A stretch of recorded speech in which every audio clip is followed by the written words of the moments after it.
Thousands of dogs are being tortured and violently killed every year for food purposes. Traders keep inventing more sophisticated methods of searching for their prey. Who would like their beloved pet and best friend to be caught?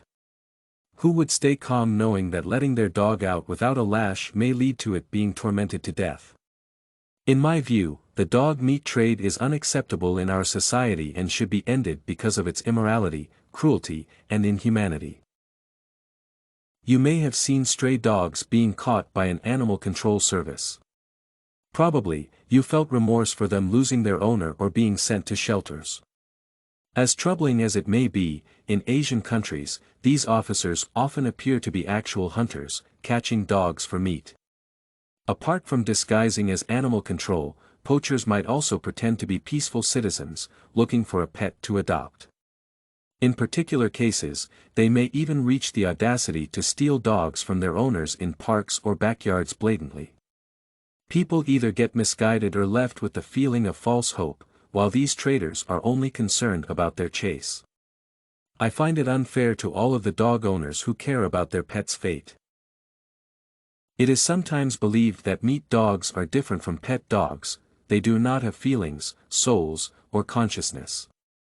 However, that is not true because dogs have been domesticated for centuries and brought up to be natural companions.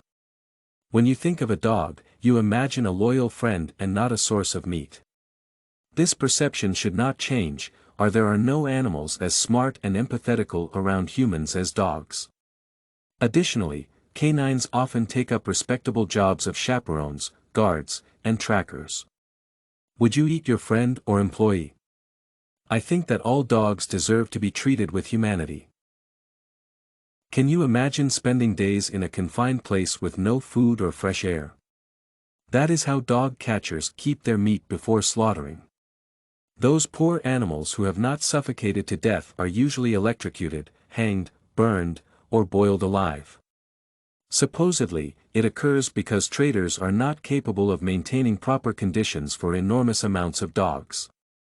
Some cooks believe that if a dog experiences violence or is inflicted with pain before death, it receives adrenaline and tastes better. Regardless of these excuses, such harsh methods of slaughter and consumption are totally inappropriate. On the whole, the current state of the dog meat trade cannot be permitted. Animals are caught arbitrarily, treated dismissively, and are held in intolerable conditions. These points bring me to the conclusion that dog meat consumption should be stopped and considered illegal. The problem may seem distant, as it arises mainly in foreign regions, however, it is in our power to spread awareness around the world by signing petitions or donating to specific organizations. Together we can and should save these animals from cruel deaths. StudyCorgi.com has everything you need for successful studies. Writing tools, informative articles, and essay samples. Come check it out.